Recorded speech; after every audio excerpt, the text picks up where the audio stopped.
Assalamualaikum warahmatullahi wabarakatuh. Pada kesempatan kali ini saya akan memberikan sebuah tutorial bagaimana caranya untuk membackup website ya. Bapak Ibu yang saya hormati, perlu kita ketahui bahwa untuk proses pembackupan website nantinya akan dilakukan oleh admin setiap website. Jadi para Bapak, para Ibu harap untuk memperhatikan dan harap untuk bisa mengikuti langkah-langkah yang saya contohkan pada tutorial kali ini. Bapak Ibu yang saya hormati, perlu kita ketahui bersama bahwa pembackupan website itu sangat penting ya. Jadi sangat penting sekali, minimal kita melakukan backup website itu seminggu sekali. Kalau misalkan kita sering update data, sering update konten, maka dianjurkan sehari sekali ataupun 2 hari sekali ya untuk melakukan proses backup website tersebut. Kenapa? Karena sama-sama kita ketahui bahwa ketika website kita berada di internet, maka siapapun bisa mengakses, jangankan cuma melihat data, bahkan bisa mencuri data, bahkan bisa merusak website ataupun blog yang kita kelola. Maka dari itu, untuk menghindari hal-hal tersebut, maka disarankan untuk selalu melakukan backup website. Dianjurkan paling lama ya seminggu sekali, ataupun lebih bagus 2 hari sekali ataupun 3 hari sekali. Maka dari itu saya di sini menghimbau untuk Bapak dan Ibu yang saya hormati untuk selalu membackup website tersebut. Jadi ketika nanti ada masalah atau ada problem, boleh dilaporkan ke admin dan nanti bisa kita membantu dengan file backupan tersebut untuk mengembalikan websitenya kembali ke seperti semula. Oke, Bapak dan Ibu yang saya hormati, yang pertama yang harus kita lakukan adalah kita mempersiapkan tempat untuk menyimpan hasil backupan. Di sini kita misalkan kita berada di sebuah komputer, kita masuk ke folder D ya, disimpan di D saja lebih aman. Masuk ke folder D. Nah, di sini kita membuat sebuah folder baru yang namanya backup website. Nah, di sini kita klik kanan, kita new, kita buat folder namanya backup website. Sebetulnya kenapa ini saya sampaikan Bapak-bapak, Ibu-ibu, karena biar hasil backupan kita itu tersimpan dengan rapi ya. Jadi nanti tidak usah mencari-mencari lagi. Nah, kita sudah membuat satu folder namanya backup website, dan kita juga di sini membuat satu buah folder sesuai dengan tanggal dan bulan saat melakukan backup. Di sini kita klik kanan, saya contohkan saja, kita klik kanan, kita klik new, kita klik folder, kita pilih folder. Nah, terus kita buat sekarang tanggal 12 bulan 10 12/10/2020. Nah, kenapa Bapak Ibu ini perlu saya contohkan? Karena biar Bapak Ibu ketika melakukan backup website jadi tersusun rapi. Jadi nanti ketika kita mencari backupan website tahun berapa atau bulan berapa ataupun tanggal berapa, nanti lebih mudah untuk mencarinya. Oke, kalau sudah silahkan tekan enter. Nah, di sini kita sudah membuat 2 buah folder. Satu folder namanya backup website, yang kedua adalah folder per tanggal melakukan backup. Nah, disinilah nanti kita akan menyimpan hasil backupan dari website kita. Oke, para Bapak, para Ibu semua, selanjutnya setelah kita berhasil membuat 2 folder ini, kita masuk ke Google Chrome ya. Oke, saya tutup dulu. Ya. Oke, kita masuk ke Google Chrome. Ini dia Google Chrome ya, yang seperti ini. Kita masuk ke dalam Google Chrome. Nah, kita masuk ke dalam Google Chrome ya. Nah, di Google Chrome ini, jadi para Bapak, para Ibu, di sini ada beberapa settingan. Ada satu settingan yang harus kita lakukan. Ini sebetulnya tidak terlalu penting, tapi lebih baik diikuti ya. Tidak terlalu penting, tapi lebih baik diikuti. Jadi yang ingin saya lakukan pada settingan di browser Chrome-nya ini adalah, jadi setiap kita mendownload file, nanti akan ditanyakan dulu di mana kita akan menyimpan file hasil dari downloadan kita. Nah, jadi supaya ketika kita nanti saat mendownload kita bisa menyimpan di folder yang tadi sudah kita buat. Nah, bagaimana caranya? Kita ke samping kanan atas, di sini ada titik 3, di sini ada sesuaikan dan kontrol Google Chrome. Saya pakai bahasa Indonesia, mungkin bisa menyesuaikan yang bahasa Inggris. Nah, di sini klik saja titik 3 di pojok sini. Nah, di sini ada setelan. Nah, Bapak Ibu, di sini ada setelan, silahkan klik saja setelan. Dan kita akan dibawa masuk ke dalam settingan si Google Chrome tersebut. Nah, sekarang kita geser ke bawah. Kita geser ke bawah, cari paling bawah tulisan lanjutan atau add pen biasanya. Lanjutan, mungkin yang bahasa Inggris bisa menyesuaikan, saya pakai bahasa Indonesia ya. Lanjutan, kita klik lanjutan, klik. Nah, di sini ada namanya download. Di sini ada sebut satu buah pengaturan namanya download. Nah, di sini lokasi karena sudah tercatat. Nah, inilah yang perlu kita sesuaikan adalah di menu tanyakan lokasi penyimpanan setiap file sebelum mendownload. Ini perlu kita aktifkan. Jadi cara mengaktifkannya kita geser saja ke kanan, klik sampai berwarna biru seperti ini. Ini adalah gunanya ketika kita nanti mendownload file hasil backupan, kita bisa menyimpannya di folder yang tadi sudah kita buat. Jadi tidak berantakan ya, tidak menyimpan file itu tidak sembarangan ya. Ya sembarangan di mana-mana. Oke, setelah ini aktif, selanjutnya kita akses website kita. Nah, kita buka tab baru di sini, kita buka tab baru. Akses website Bapak Ibu-ibu yang sudah ada ya. Kalau saya menggunakan localhost dengan nama WP Backup. Nah, saya langsung masuk saja ke WP admin untuk ke proses adminnya, kan? Nah, ini WP admin sini harusnya masuk ke dashboard sini. Nah, ini dashboard dari WP admin yang saya kelola.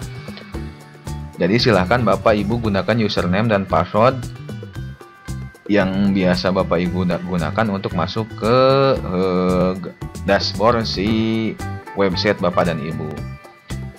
Bapak dan Ibu yang saya hormati, di samping kanan di sini kita lihat ada namanya menu duplikator. Jadi untuk melakukan backup ini kita menggunakan plugin namanya plugin duplikator.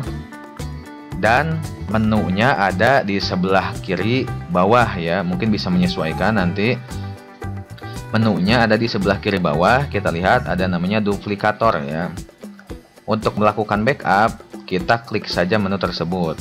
Klik ke menu duplikator.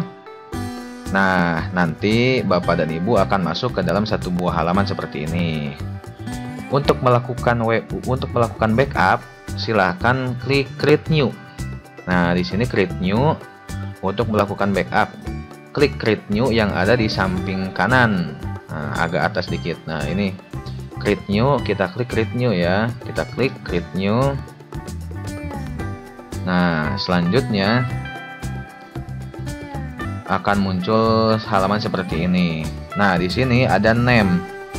Name ini Bapak Ibu bisa menyesuaikan sendiri, tapi lebih baik kita samakan aja formatnya. Jadi formatnya kita ubah, kita ganti, misalkan formatnya jadi namanya jadi backup website ya.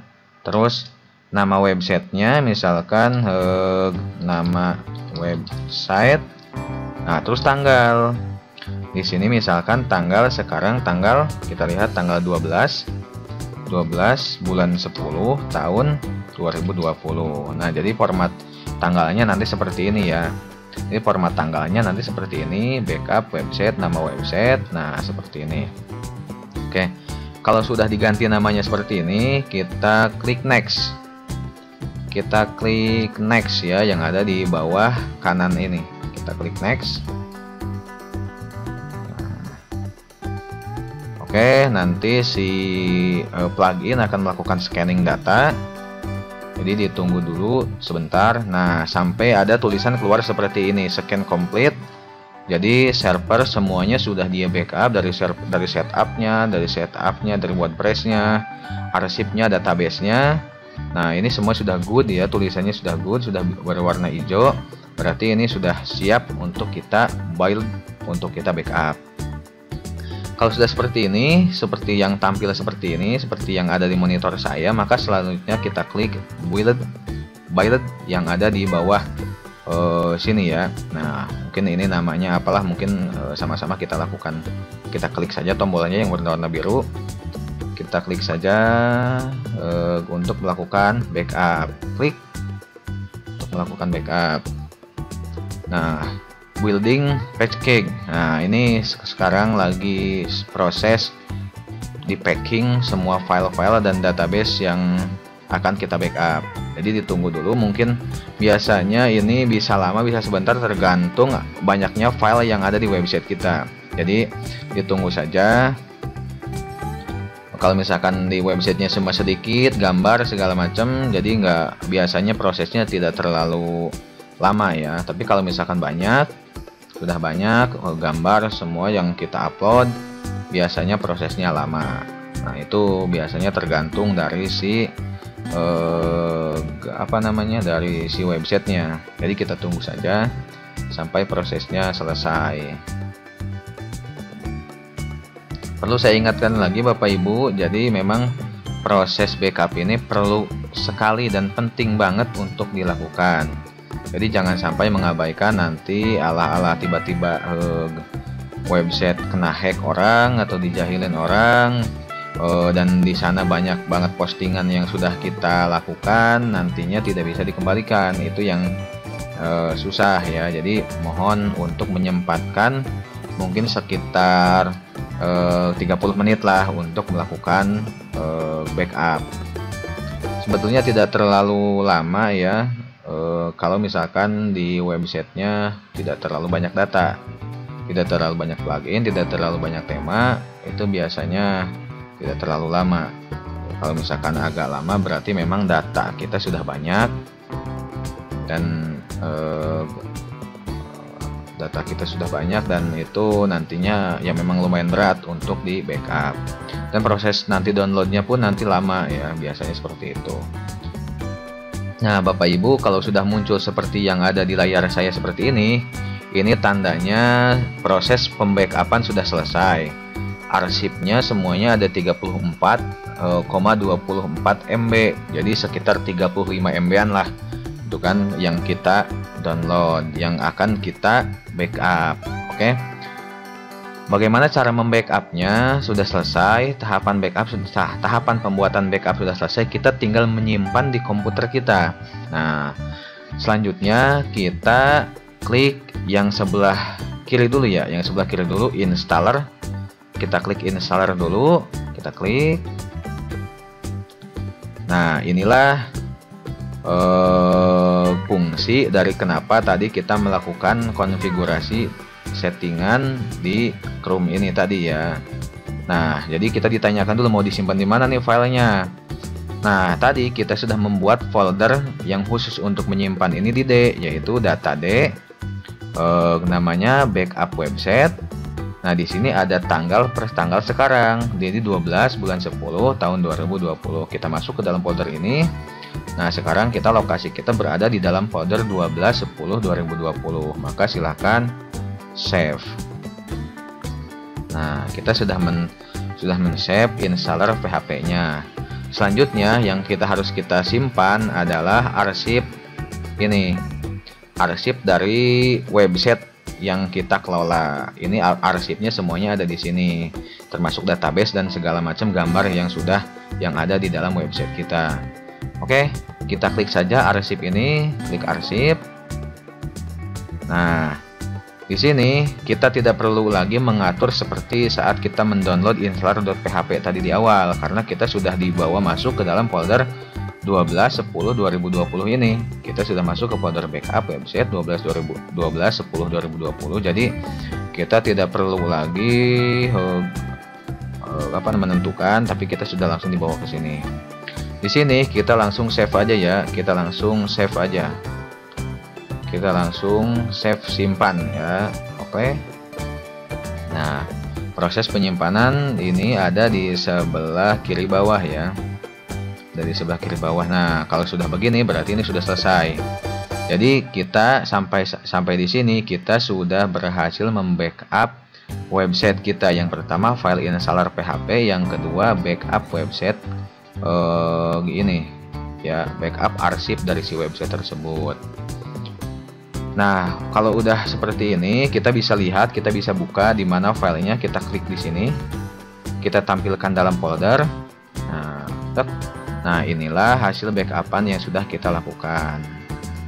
Nah, inilah hasil backupan yang sudah kita lakukan, semuanya 35 MB ya, kurang lebih 35 Mbps. Selanjutnya, kalau misalkan kita sudah berhasil membackup, menyimpan di komputer kita seperti ini, kita kembali lagi ke halaman ini, kita kembali lagi ke halaman website kita. Kita klik lagi menu duplikator ini. Kita klik lagi menu duplikator yang ada di samping kiri, kita klik. Nah, sebetulnya Bapak Ibu ketika misalkan nanti tiba-tiba ingin membackup lagi, nah misalkan tiba-tiba kehapus nih yang ini, mau membackup lagi, silahkan backup lagi di sini. Ini untuk backup installernya, ini untuk backup arsipnya. Diklik saja langsung ini, diklik saja ini. Nah, tapi yang ingin saya sampaikan di sini Bapak dan Ibu, supaya tidak terlalu membebani server, jadi proses backup yang sudah kita lakukan tadi, kita akan menghapus file yang ada di server ya. Saya ingatkan kembali, jadi yang akan kita lakukan adalah menghapus file backup yang ada di server agar tidak terlalu membebani kinerja server. Nah, jadi kita kan sudah mendownload tadi, sudah menyimpan di komputer kita. Jadi walaupun ini dihapus, kita tetap aman karena yang akan kita gunakan adalah yang ada di komputer kita yang sudah kita download tadi. Bagaimana cara menghapusnya? Cara menghapusnya yang pertama adalah klik pada kotak yang ada di samping kiri di sini yang saya tunjuk pakai mouse. Klik di sini. Nah, ini yang tadi sudah kita lakukan backup. Ya, di sini sudah kita lakukan backup. Nah, di sini juga ini untuk aksinya kita pindahkan ke delete. Jadi kita klik dulu di sini, terus kita pindahkan ini ke delete.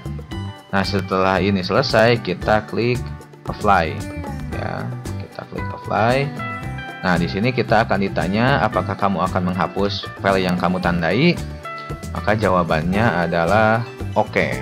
Nah, jadi si server langsung akan menghapus file yang tadi kita backup, dan sekarang kita tidak mempunyai data backupan di website. Kenapa? Karena takut membebani website ya, takut membebani website. Jadi nantinya bakal ada file-file besar yang nantinya bakal malah jadi beban buat si websitenya, dan nanti ketika kita melakukan backup yang kedua kali, maka file tersebut akan tambah besar.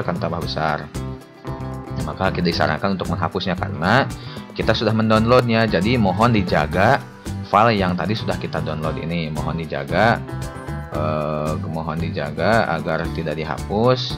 Mungkin sekitar 1 atau 3 bulan jangan dihapus dulu ya. Jadi biar nanti kalau misalkan ada masalah kita bisa mengembalikan ke tanggal berapa. Misalkan kita pengen dikembalikan ke tanggal 12 ya kan, bisa seperti itu.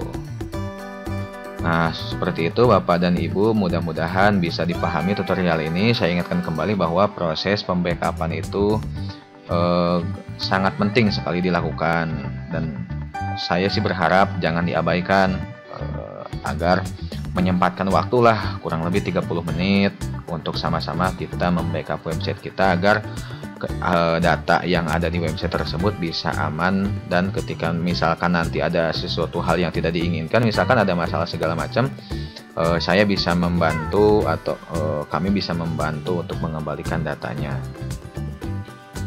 Oke, cukup sekian. Terima kasih Bapak Ibu atas perhatiannya. Mudah-mudahan kita semua ada dalam lindungan Allah dan ada dalam pertolongan Allah, dan mudah-mudahan segala urusan kita berada dalam kelancaran dan berada dalam kemudahan dan penuh dengan keberkahan.